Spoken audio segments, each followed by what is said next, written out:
Hey guys, अस्सलाम वालेकुम। कैसे हैं आप? उम्मीद जी सब ठीक ठाक होंगे। अल्हम्दुलिल्लाह मैं भी आप सबकी दुआओं से बिल्कुल ठीक हूँ। So guys, welcome back to another vlog, another video. और आज मैं आप लोगों के लिए लेके आई हूँ एक मज़ेदार सा व्लॉग, डेली रूटीन। एक्चुअली ये 2 दिन का व्लॉग है।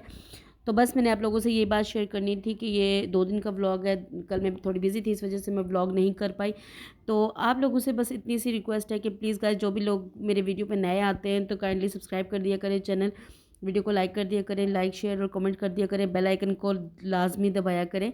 और बस 2 दिन कुछ ज़्यादा बिज़ी रही, कुछ ब्राइडल्स थी और फिर अगले दिन हमने कहीं जाना था, थोड़ी-सी मसरूफ़ियत थी, तो मैंने कहा 2 दिन का इकट्ठे का जो है ना व्लॉग बना लेते हैं। थोड़ा-थोड़ा करके जो-जो हुआ, जो-जो रूटीन में होता रहा वो मैं आप लोगों के साथ शेयर कर लूँ। तो अभी था नाश्ता वगैरह करके मैं आ गई थी पार्लर में। आज मेरी कोई ब्राइडल थी और कुछ पार्टी मेकअप थे, तो इस वजह से मैं जो है थोड़ी बिज़ी थी। एक्चुअली मैं स्टार्ट जो है ना वो आज से कर रही हूँ। 2 दिन के जो क्लिप्स मैंने लिए हैं वो मैं बाद में एडिट करूँगी। और आगे आप देखिएगा पूरा व्लॉग और आप लोगों को खुद ही समझ आ जाएगी कि 2 दिनों में क्या-क्या हुआ। और प्लीज़ गाइस, वीडियो को मुकम्मल देख लिया करें, मुकम्मल व्लॉग देखा करें, वीडियो को लाइक कर दिया करें। आप लोगों की सपोर्ट जो होती है वही मेरे लिए बहुत ज़्यादा इम्पोर्टेंट है। सो गाइस, अभी आ गई थी मेरी ब्राइडल और बस उसका मेकओवर होने वाला था। मतलब ये अलाउ नहीं कर रही थी कि मेरा जो है ना फ़ेस तो बिल्कुल भी नहीं लाना, इसलिए मैंने जो है ना फ़ेस नहीं लाया। और ये छोटी-छोटी बच्चियाँ थी, क्यूट सी बच्चियाँ थी बिल्कुल। इन्होंने हल्का-फुल्का सा नॉर्मल सा इन्होंने मेकअप करवाया था और हेयर स्टाइल बनवाया था। मुझे बहुत प्यारी लगी, तो मैंने इन लोगों के थोड़े से वीडियो बना ली थी। और बस फिर हम लोग चले गए थे बाकी मेकअप की तरफ। तो यहाँ पे कुछ मेकअप हो रहे थे, कुछ लोग जो है तो अभी इंतज़ार में थे। तो अल्हम्दुलिल्लाह काफ़ी बिज़ी रही उस दिन मैं।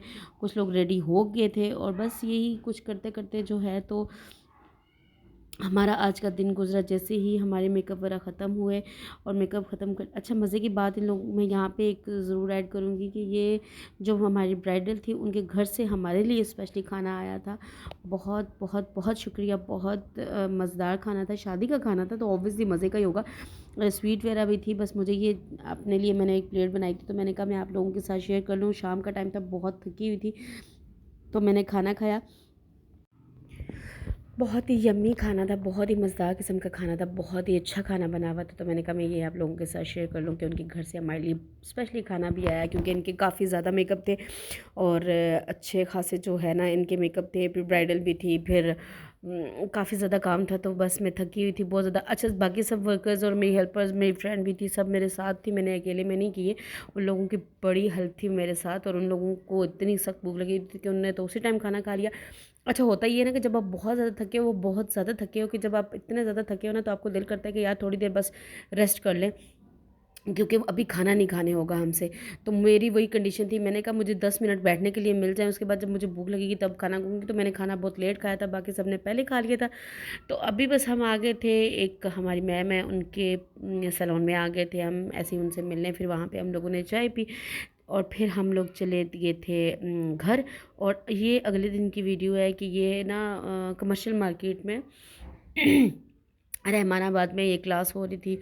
मेकअप का डेमो भी था और हेयर रिबॉन्डिंग का भी था और एक दो चीज़ें और भी थी। अब मैं भूल गई, मैंने पूरी क्लास अटेंड की नहीं क्योंकि मैं जल्दी में गई। बस मैंने वहाँ पे थोड़ी देर, मेरा कोई अपना पर्सनल काम था, इस वजह से मैं जो है ना पूरा टाइम वहाँ पे नहीं बैठ सकी। तो ये जो सर खादिम है ये यहाँ पे डेमो दे रहे थे ब्राइडल का। बहुत अच्छी ब्राइडल थी, बहुत ही अच्छी ब्राइडल तैयार हुई थी। और मैं जाते जाते यहाँ पे मेरी एक फ्रेंड है, उनकी डॉटर थी, उससे मेहंदी भी लगवा ली, जो मैंने आपको स्टार्ट में दिखाई है। ये मेहंदी वो लगा रही थी और ये वाला डिज़ाइन मैंने उससे कहा कि ऐसा ही सब, यहाँ पे कोई नई मेहंदी लॉन्च हुई तो इन लोगों ने ना मेहंदी देखनी थी, तो मैंने कहा सब ने लगाई हुई है, सबके हाथों पे इतनी अच्छी लग रही है तो मुझे भी लगाओ थोड़ी सी। अब मैं आई हूँ तो एटलीस्ट मतलब थोड़ा बहुत तो फ़ायदा उठाऊँ ना, कि मेरे हाथ भी थोड़े प्यारे लगें कि मैं भी मेहंदी जो है ना लगवा के जा रही हूँ। तो बस यहाँ पे इनका हेयर डू बाकी था, बाकी इनकी कंटूर हो रही थी और काफ़ी अच्छा ये फ्री ऑफ कॉस्ट क्लास थी और बड़ी लर्निंग क्लास थी।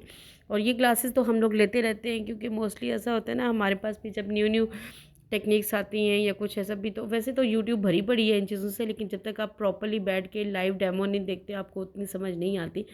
तो बस यहाँ पे फिर ये मेकअप की क्लास हुई और फिर मैंने अपनी एक थोड़ी सी छोटी सी पिक्चर बनवाई थी, लेकिन जो है ना वो बस अपनी फ्रेंड के साथ दूसरे फ्रेंड को मोबाइल हाथ में दिया और यहाँ पर बस मैं निकल रही थी। सर सोहेल जो है फातिमा कॉस्मेटिक के जो ऑनर हैं उनको मैंने बुके दिया और मैंने उनको मुबारकबाद दी। एक्चुअली वो एक नई तंजीम बना रहे हैं। बस इस टॉपिक पे ज़्यादा बात नहीं करूँगी क्योंकि मैंने क्लास ली नहीं, मेरा थोड़ा जल्दी में था, तो बस मैं निकल आई और इनको मुबारकबाद दे के यहाँ पे फिर साथ में फातिमा कॉस्मेटिक की CEO हैं मैम फरजाना, वो भी थी, उनसे भी मिली।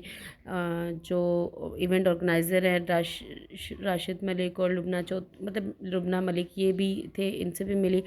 तो बस फिर वहाँ से निकल आई। मैंने कहा मेरी अपनी सबसे स्पेशल बात कि ये मेरी अपनी फ्रेंड थी जो अभी मैंने बुलाई, और इसने भी काफ़ी वर्क किया, इसने भी काफ़ी लड़कियाँ मतलब क्राउड वगैरह लेके, फिर इसका नेटवर्क अच्छा है, इसकी डीलिंग बड़ी अच्छी है। और सबसे जो ज़रूरी बात है वो ये है कि ये हमेशा हमेशा मेरे साथ खड़ी रहती है। मुझे जब भी हेल्प की ज़रूरत होती है तो ये मेरे पास खड़ी रहती है, मतलब मेरी हमेशा हेल्प करती है। तो मैंने कहा चले मैं इसको भी एक सरप्राइज़ दे दूँ कि मैं आई हूँ इसके लिए। तो बस फिर हम लोग जो है यहाँ से मैं इनको सी ऑफ करके कुछ पिक्चर्स वगैरह क्लिक करवाई, कुछ वीडियोज़ वगैरह बनवाई। जब फोटोग्राफ़र फ्री में हो तो फिर ऑब्वियसली आप मतलब आपका दिल करता है यार आप पिक्चर्स बस बनवा लो अच्छी सी। तो खैर मैं यहाँ पे पिक्चर्स वगैरह भी बनवा रही थी और इनके साथ जो मेन जो इम्पोर्टेंट जो लोग थे उनके साथ मैंने पिक्चर क्लिक करवाई और फिर मैं जो है घर की तरफ आ गई थी। कमर्शियल और राबी सेंटर और ऐसी जगहों पे लोग जाएं और शॉपिंग ना करें, या फिर अगर शॉपिंग नहीं भी करते तो विज़िट ना करें, ऐसा पॉसिबल नहीं है। तो खैर इनने लंच वगैरह का भी प्लान किया हुआ था, बट मैं थोड़ी लेट हो गई थी और मैंने क्या किया कि यहाँ से बाहर निकलते साथ ही मैंने कहा चलो चलते हैं राबी सेंटर चलते हैं या चाइना सिल्क चलते हैं। यहाँ पे जाके मुझे एक्चुअली ब्लैक कलर, मेरे पास ब्लैक कलर जो है ना, मेरे पास बहुत ज़्यादा कपड़े थे, वो ऑलमोस्ट ख़त्म हो गए। तो मैंने कोई जल गए, कोई पुराने हो गए, कोई इस तरह थे, कोई किसी को दे दिए, इस तरह कर दिए। तो मेरे पास ना ब्लैक कलर का सूट नहीं था, तो मैंने कहा वो भी ले लें। साथ में हमारी अम्मा के लिए सूट लाया था मेरी छोटी सिस्टर ने, जो कमर्शियल से लाया था आर्यांस वालों से। वहाँ से सूट तो बहुत प्यारा था, बट अम्मी को जो है कलर पसंद नहीं आया, तो वो शॉप ढूंढते ढूंढते हम लोगों को शाम हो गई थी इधर ही। एनीवेज़ जो है ना ढूंढते ढूंढते फिर के इनके नंबर्स पे कॉलिंग कर के, कॉल तो ये उठा नहीं देते क्योंकि इस शॉप में इतना रश होता है, इतना रश होता है। अगर आप लोग भी जाते हैं तो लाजमी आर्यांस वालों के पास जाएं, वहाँ पे जाके विज़िट करें। इनके पास कपड़े वगैरह बहुत अच्छे हैं, बहुत ब्रांडेड लॉन के सूट हैं, मतलब फैब्रिक बहुत मज़े का है। तो ये है ये मैन कमर्शियल में शॉपिंग मॉल के साथ जो है। उसके बाद फिर हम लोग चले गए अपने लिए कुछ ड्रेस देखने थे। ईद आ रही है और ईद की तैयारियां आहिस्ता आहिस्ता शुरू कर लेनी चाहिए क्योंकि एट द एंड जो होता है वो फिर कभी भी शॉपिंग अच्छी नहीं होती। तो लग रही थी भूख बहुत ज़ोरों की। यहाँ पे एक जगह पे एक पकोड़े बनते होते थे बहुत ही यमी ग्रीन चटनी के साथ, पता नहीं वो कहाँ, मैंने उसको बड़ा ढूंढा। फिर एट द एंड फिर हमने कहा चले और कुछ नहीं है तो मैं अपने लिए फ़्राइज़ ले लूँ। फ़्राइज़ खाए और फिर मैं यहाँ से निकल आई थी कुछ फैब्रिक देखने, मुझे पसंद भी आए, बट पता नहीं क्यों अभी मैं थोड़ी कंफ्यूज हो रही थी। बस एक ही सूट मुझे ब्लैक थोड़ा अच्छा लगा, तो ब्लैक जो है सूट मैंने वो ले लिया। और उसके बाद फिर हम लोग वहाँ से मतलब हमने एक दो जगह पे और विज़िट किया। हमने कहा चलो देख लेते हैं कि अगर कहीं और मिल जाता है कुछ अच्छा। लेकिन चाइना सिल्क में भी और इधर भी ये 2 पीस जो थे ये लगे हुए थे, और ये मेरा मूड नहीं कर रहा था लेने का क्योंकि मुझे ना प्लान में जब मुझे कोई भी चीज़ पसंद आती है वो प्लान में अच्छी लगती है, मतलब एक ही कलर में ना, मतलब जैसे शर्ट का कलर होगा वैसे ही पजामे का कलर होगा तो तब मुझे अच्छा लगता है, अदरवाइज़ मुझे कलर इस तरह के अच्छे नहीं लगते। वहाँ से हम लोग फिर आगे थे डोका लहाने वाली साइड पे किसी जगह पे आए थे। यहाँ पे हमने खाना खाया, भूख लग रही थी बहुत ज़ोरों की। और खाने में सबसे इम्पोर्टेंट बात में अगर मैं आप लोगों को बताऊँ ना, ये रोटी थी, रुमाली रोटी थी। ओ माय गॉड इतनी यमी बनी थी ना ये रोटी, इतनी मज़े की रोटी थी। और साथ में हम लोगों ने कढ़ाई मंगवा ली थी, मखनी कढ़ाई मंगवा ली थी, वो खाई क्योंकि शाम के 6 साढ़े 6 7 बज गए थे। तो मैंने कहा खाना खाए बगैर तो फिर घर जाने की हिम्मत नहीं, और अगर चले भी जाते हैं घर जाके कौन सा अभी मैं पका सकती हूँ, तो बेहतर यही है कि बाहर से ही खा लेते हैं। तो खैर खाना शाना खाया और उसके बाद फिर हम आ गए थे घर। घर आके हमने थोड़ी रेस्ट की, क्योंकि घूम फिर के बहुत ज़्यादा जो है ना थक गए थे। बस ये मामा को ड्रेस दिखाया और अच्छी सी चाय बनाई और चाय बना के पी के मैं सो गई। तो आज का व्लॉग यहीं पे होता है एंड। मिलते हैं एक नए व्लॉग के साथ, तब तक के लिए दीजिए इजाज़त। अल्लाह हाफिज़। दुआओं में याद रखिएगा प्लीज़ गाइज़। आप लोगों से बस इतनी सी रिक्वेस्ट है कि जो लोग भी मेरी वीडियोज़ पे आते हैं या जो लोग भी नए आने वाले हैं तो काइंडली सब्सक्राइब माई चैनल। अल्लाह हाफिज़।